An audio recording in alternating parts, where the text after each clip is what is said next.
This is Campus Zealand Media. So we are going to be presenting the first video on branch accounts. The first video of accounting, intermediate accounting, that is to say. And we are going to start with, I think, topic as per our syllabus, which is preparation of branch accounts. So I'm going to begin by introducing what branch accounts are, the types of branches. So basically, we are going to see that branch accounts, we are going to be looking at preparation of books of accounts for businesses that operate branches all over the country.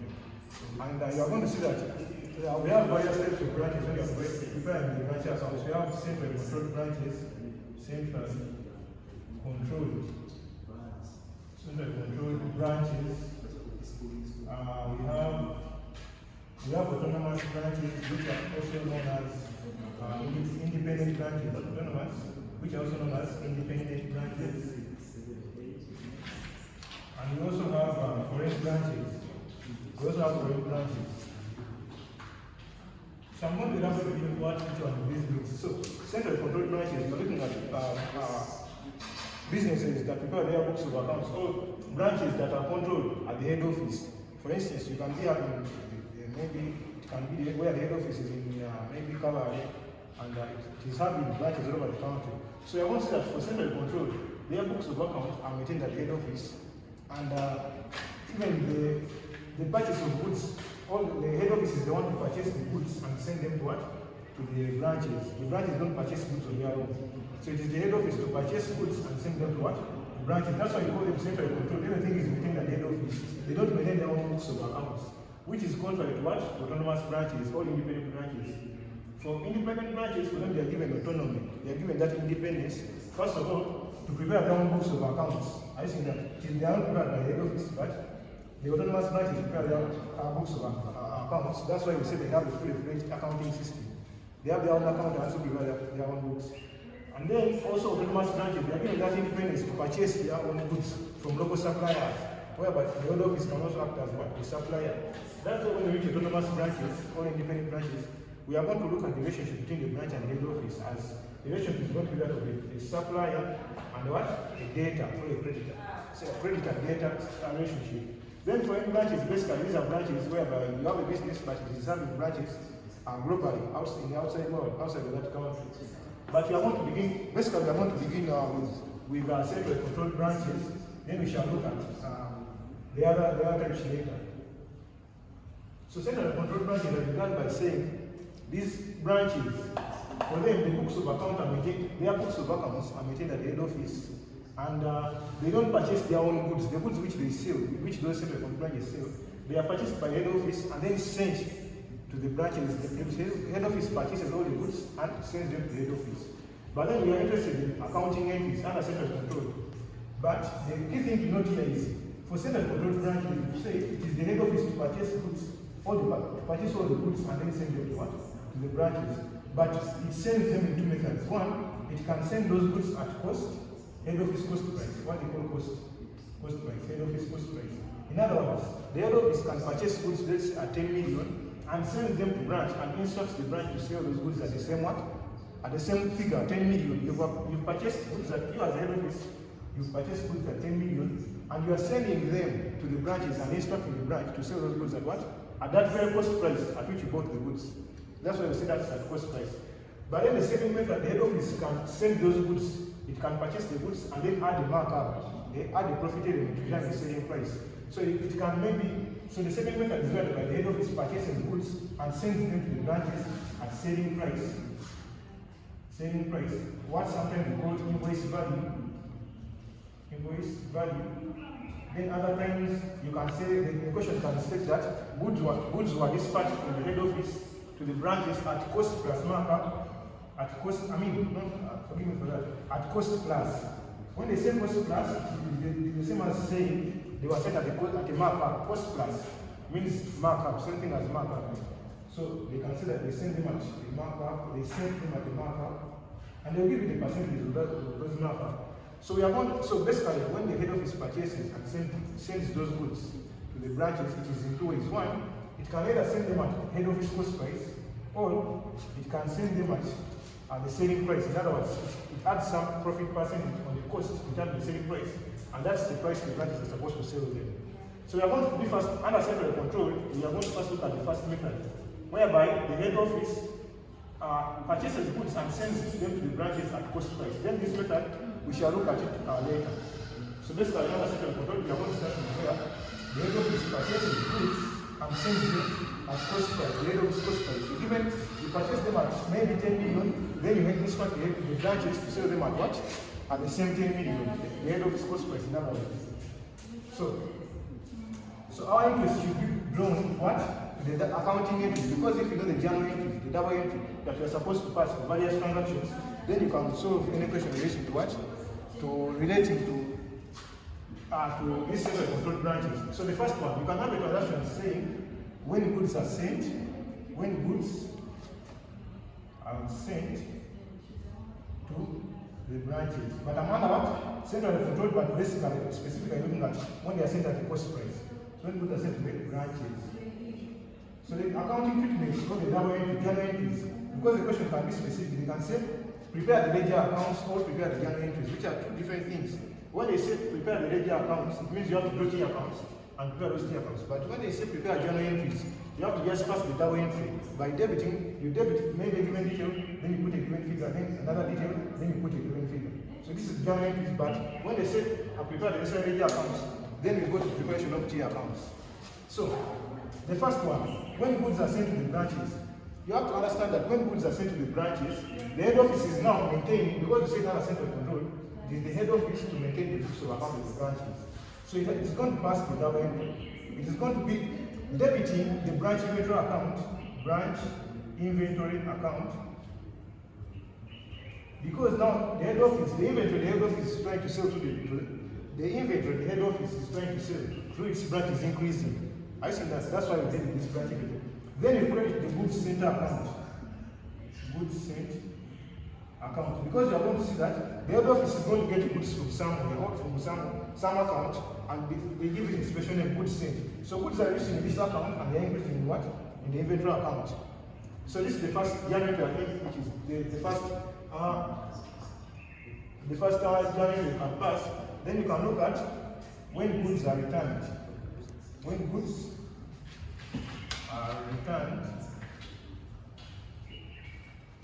are returned by the branch to the head office, to the head office. So here we looked at when goods are sent. It is the head office sending these goods to the branches. This is the double entry pass. But you have seen that here you send goods, but now the branch is returning them. It means the journal entry to pass is reverse this entry. It shall be debiting and crediting. So we reverse this entry. In other words, you have to show that since they have returned, the branch has returned the goods to the head office, we put them back to the account where they belonged. We debit the goods center account because the goods are now increasing in data account. Goods sent account. Then we credit what? The branch inventory account, because the inventory we are trying to sell through the head office is reduced. The inventory we are trying to sell through the branch has reduced because they have returned it. I think that. So you are supposed to be crediting the branch inventory account. Then you look at other entries like you can have. Now here it was the head office return, the branch returning goods to the head office, but you can also have other returns by branch customers. Returns by branch customers. Now we will look at the scenario. Whereby the head office sent goods to the branch, and the branch sold those goods to some customers. But now the customers are returning those goods to the branch. The branch, the head office sent me goods. Then I sold them to some customers, but some customers are returning goods to me. It means I must pass the double entry. In other words, I'm going to be, since the customers have returned the goods, I must recognize unasset receivables reducing all data. I see that branch customers, their receivables. So you must recognize that unasset receivables reducing because you are no longer demanding them for those goods that they have returned. So unasset receivables are reduced, receivables account, this will be branch receivables account. Then you are supposed to be debiting the branch inventory because our inventory we are trying to sell. This people have brought back the branch, the inventory, so it has increased. Debit the branch inventory account. Then you can look at cash received from branch customers. cash received from branch customers. So cash received from branch customers. From branch customers. So when you receive money from branch customers, you are supposed to recognize, the head office is supposed to recognize, because it is the head office to prepare the books of account. So you are supposed to recognize debit, the mode of receipt. In other words, it can be cash increasing, or you can pay us to the bank. Debit cash or bank account. Then you credit the what? The receivables, because the customers are no longer demanding them for the money they have paid to us. So they have reduced by the time they have paid. So credit the receivables. This money is coming from the receivables. Or branch receivables account. Then you can have other entries, for instance, cash sales. Where can I put? Let me put cash sales here. Cash sales. You can have cash sales. Cash sales. So cash sales, remember there are two types of sales. You have cash sales and credit sales. Cash sales, whereby you sell something and you receive money immediately. But credit sales, you sell something, then you receive a promise to pay. In other words, somebody doesn't pay you and just promises to pay you later. So those are credit sales. But cash sales, maybe you have sold our inventory, means you have received the cash, debit cash, stroke bank. Then you recognize that our inventory is because of obtaining this money, your inventory must have reduced. So credit branch inventory account. Inventory account. So this is the bank account. Then we can look at credit sales. So I think these ones I can round here, but they're still under centrally controlled. I can put this heading up here, centrally controlled. Centrally controlled. But when goods are sent at a cost price, head office cost at cost, head office cost price. So you can look at another transaction, credit sales. You can have credit sales in the question. So credit sales, you're supposed to know that here your inventory list because you made sales, but you did not receive money in return. So you must recognize that your inventory reduced branch inventory by crediting the branch inventory account. Then you recognize receivables increasing, data has increased branch receivables. Because for them they got the goods but they did not pay. So you must recognize assets increasing. Then you can have expenses. So I can have this. I can have this here for branch. Then you can have expenses, branch expenses. The branch can count. So branch expenses paid. So the branch can pay some expenses. In other words, you are supposed to be debiting the branch expense account because expenses increase by debiting. Branch expense account. Then you credit your cash or bank. Because to spend money on this one, you must be using money. For this expense to increase, you must be using money. So you credit your cash, stroke bank account. Then, but for other expenses, you must recognize that there are some expenses that don't result in direct cash outflow. And there are basically two that we look at. You can look at discount allowed. Discount allowed is an expense, but the way to resolve it, you are supposed to be debiting discount allowed because it is an expense. Then you credit the receivable.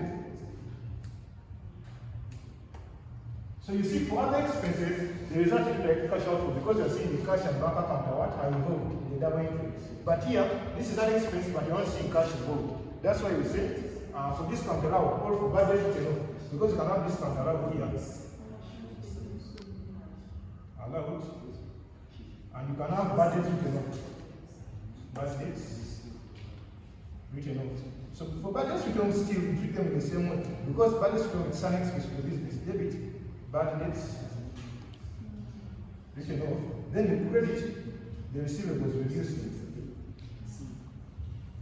So these two, they are expenses that don't result in the cash outflow. Because for other expenses, the cash account is involved.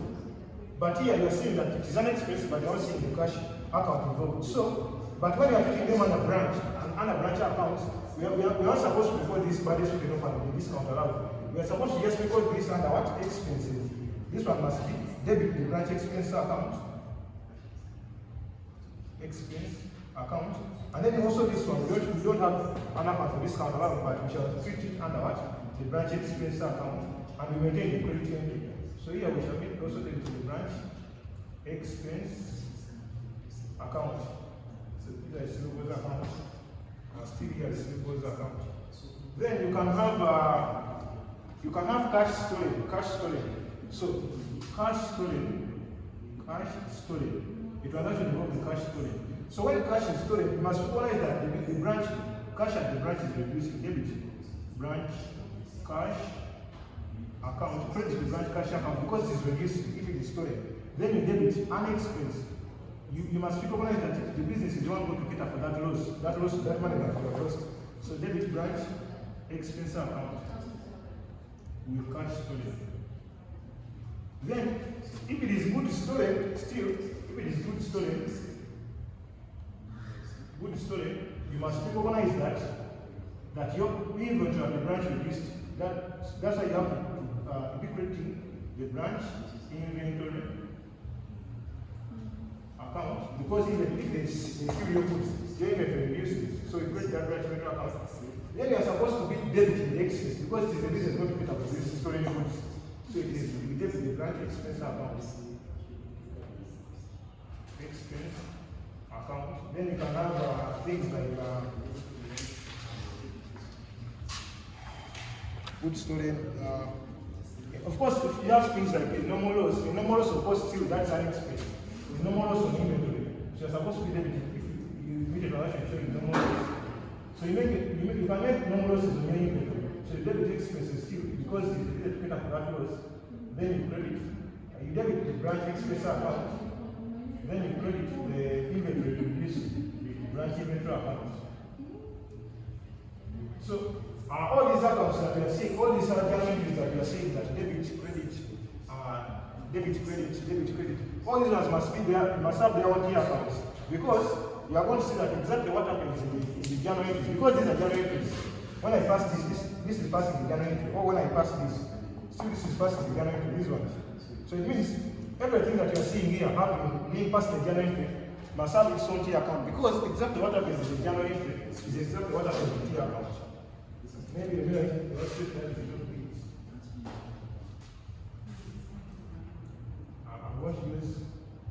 going to use this.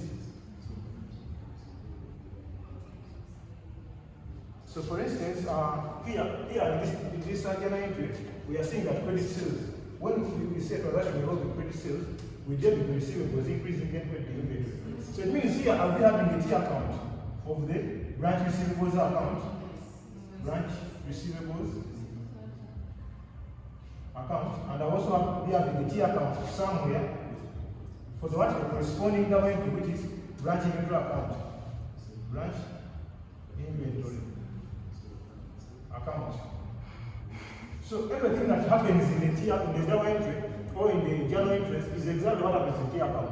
For instance, they told me that this figure is 800 and this one is 8,000 and 8,000. So it means here we are supposed to be debiting branch receivables but using the opposite account. So I come to my branch receivables account, I debit it here, but using the opposite debit branch receivables using this is the debit side. So here we are saying I debit branch receivables. See, even here in this account, T account now, I have to be debiting branch receivables, but using what? The opposite account, which is branch inventory. A given figure which was 8,000 in our case. But when I reach here, they are telling me that I create branch inventory using that account. So this is my branch inventory account.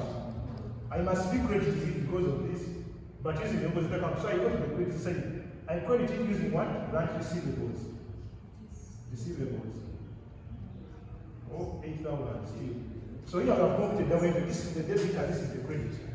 So now we are going to look at an example shortly about centrally controlled branches where goods are sent at cost. Because centrally controlled, we say goods can either be dispatched from the or sent from the head office to the branch at cost, or they can send them at selling price. But we started by looking at where they are sent at cost. So, but we are looking at the accounting treatment, the double entries, all the journal entries that you're supposed to know before starting to pass entries. So we are going to start with that. With an example on this. Centrally controlled, but when goods are sent to the head office, from the head office to the branch at cost. The head office purchases goods maybe at 1,000 and instructs the branch to sell them maybe at the same price, 1,000. So the example I'm going to use is that one which is displayed on your screen. The example which is displayed on your screen is what I'm going to try to use.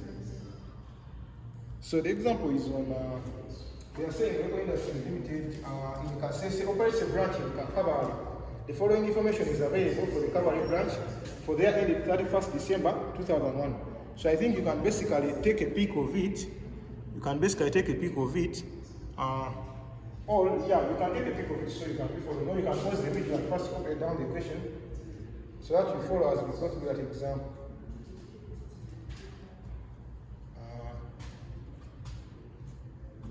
So I think people are done with recording that example. I'm going to be looking at it here through my phone so that I don't. So we start. You are seeing that they are telling us Reco Industries Limited in Kasese operates a branch in Kabale.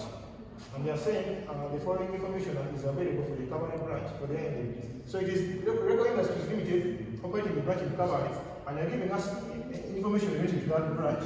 But it is the Reco Industries who want to prepare the books of accounts of Kabale, because centrally controls the books of accounts of the branch are prepared by the head office. So we start. They gave us opening balance, even at the branch. Since they are talked of inventory, and we saw that in our double entries or our journal entries, we had inventory accounts. So I can start by drawing up.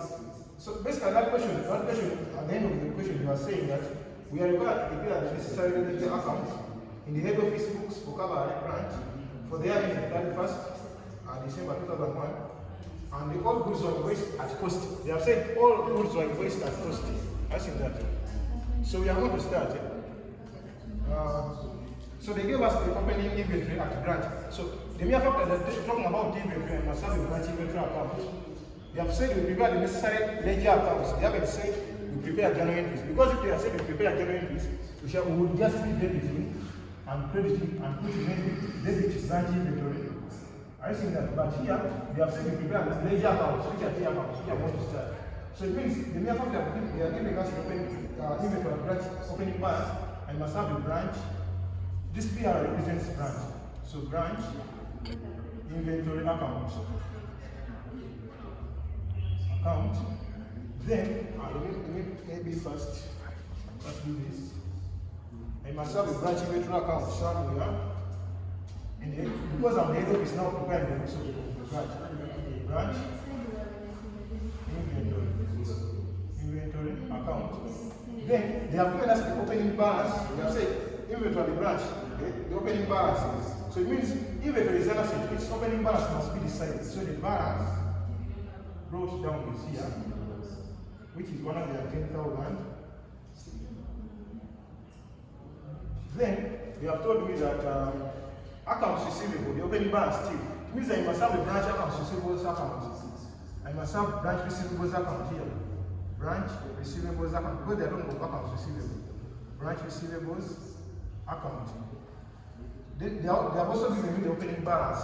So opening balance of the data is on the debit because the data is an asset. So balance, the data is the same as receivable. So balance brought down. They have given us the figure which is 80,000. So I recognize it there. I'm now trying to prepare the ledger accounts which are requested in the question. Then closing balance of the closing balance of inventory at the branch. So inventory, closing balance, of course, I put my closing balance this side here, the balance carried down. Because if it opens from here, this debit, it must close from the what? From the credit. So the closing balance is here, it is 140,000. Then I can have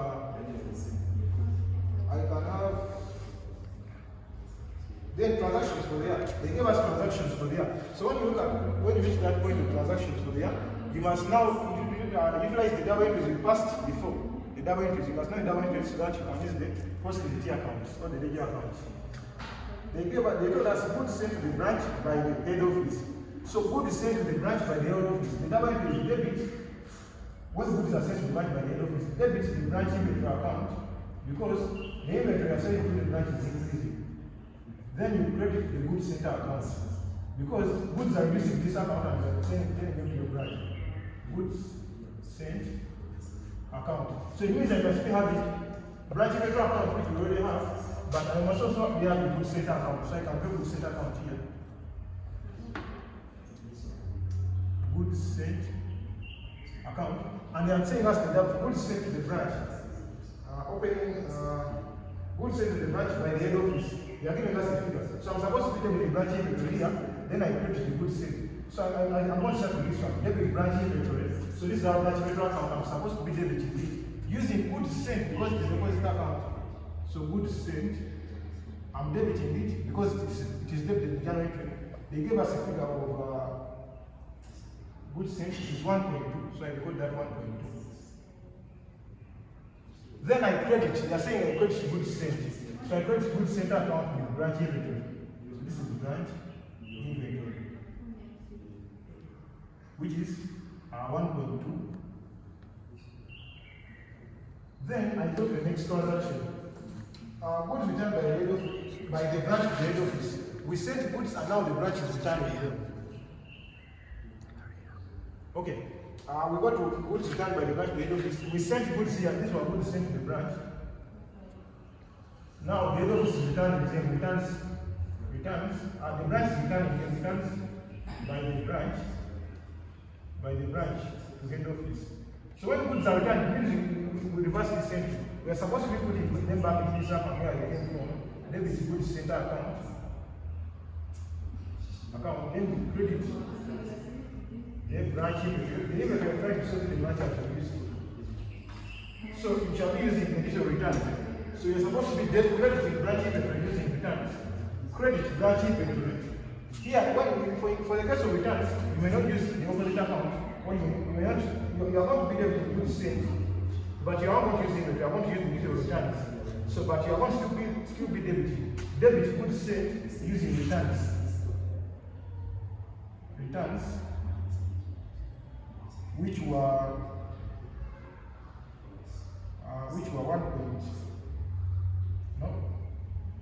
30,000. Then you still credit branch inventory using returns, which were 30,000 still.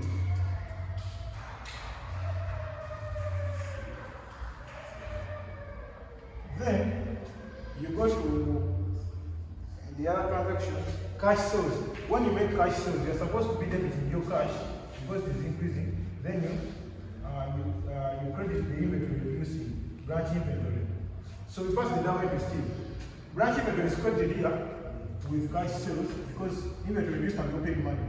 So you can say cash, which is cash sales 500,000. Then you are supposed to be now debiting the cash account, which you don't have. You can do it here. Branch cash account. Branch cash account. So you are supposed to be debiting it because we made cash sales with inventory. So branch inventory, which is 500,000. Then we go to credit sales. Credit sales. The down entry debit receivables increasing. Then you credit what? The branch inventory. You made sales, but you did not receive money. So you are supposed to be crediting branch inventory account. Credit branch inventory account with receivables of 1.4.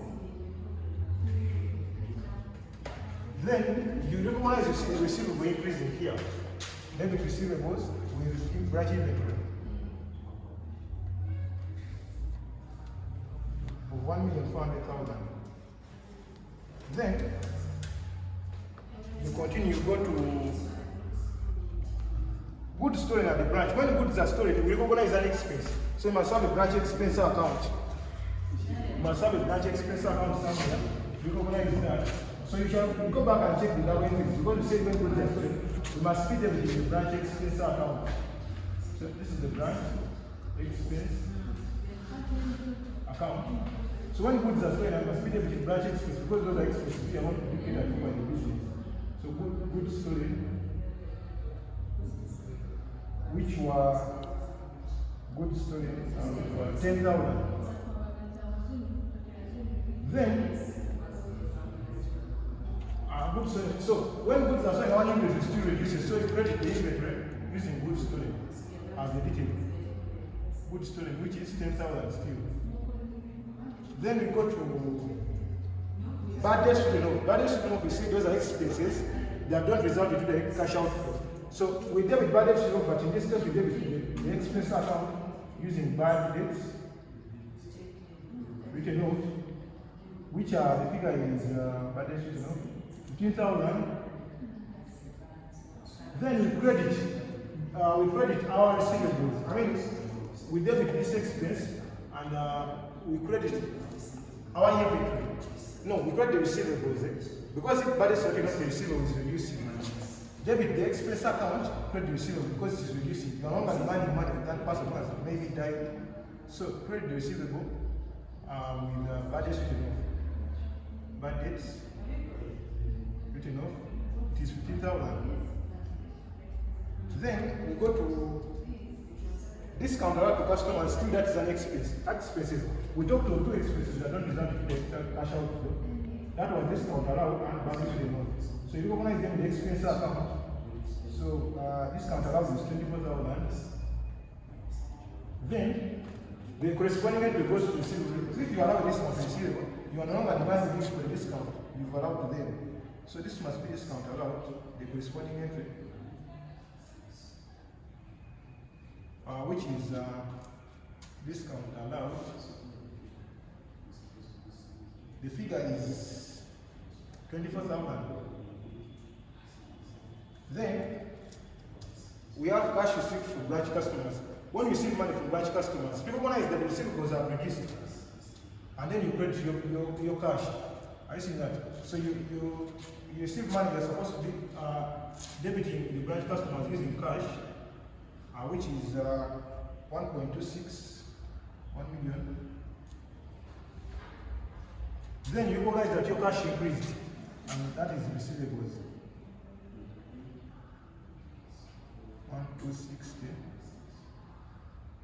Then you can have another detail, which is cash stored at the branch. When they steal money, that is an expense to the business. You recognize an expense increasing. So the detail will be cash stolen, which is cash stolen, which is 7K. Then when cash is stolen, you must recognize that your cash reduced here because it was stolen. This is the debit, recognizing an expense increasing. Then you recognize that cash reduced. Cash stolen, and that is the tier account of cash, which was 7K. Then returns from the branch customers. Returns from branch customers. So returns from branch customers. If branch customers sold goods to branch customers, now they have returned. You must recognize that our inventory is increasing using so returns from branch customers here. Returns from branch customers. Branch customers. So if they return the inventory, it is increasing, which is 60,000. Now the receivables are now reducing because you don't demand it. You are no longer demanding them for the goods you have returned. So you must recognize receivables reducing returns, which are 60,000. Then branch expense, cash storage, return. Branch expenses paid. Of course, you are going to recognize all that other expenses. So when you are incurring expenses being start to increase, we have salaries. Salaries, the figure is 80,000. We have rent and rates. The figure is 50,000. And we have general expenses. The figure is 26,000. So I think that is the end of our transactions. So we are going to start. First, now when you reach this point and you have finished all the transactions, you are supposed to prepare a profit and loss because the question was telling us, prepare the necessary ledger accounts, and these are the ledger accounts. We have prepared all the ledger accounts which are required. Then the question is saying, necessary ledger accounts in the head office books for Kampala branch, Then for the year 31st December. But you have to recognize where there was a profit or loss at our branch. So I have to deal with it, prepare a branch, profit or loss account. Here I'll be recognizing the profit. So we are going to, first of all, the account you first balance off is the branch inventory account. You first balance off the branch inventory account. And because the branch inventory account is also known as the trading account, this is why we get our gross profit in this method, trading account. When the goods are set at cost, this branch inventory account is where we get our gross profit. So I have to first balance off this account and see whether I can get a gross profit so that I take the profit and loss. So I start. You balance off this inventory account first. So I start to balance it off. So when I balance this side, 30 plus 500,000 plus 1.4 plus 10,000.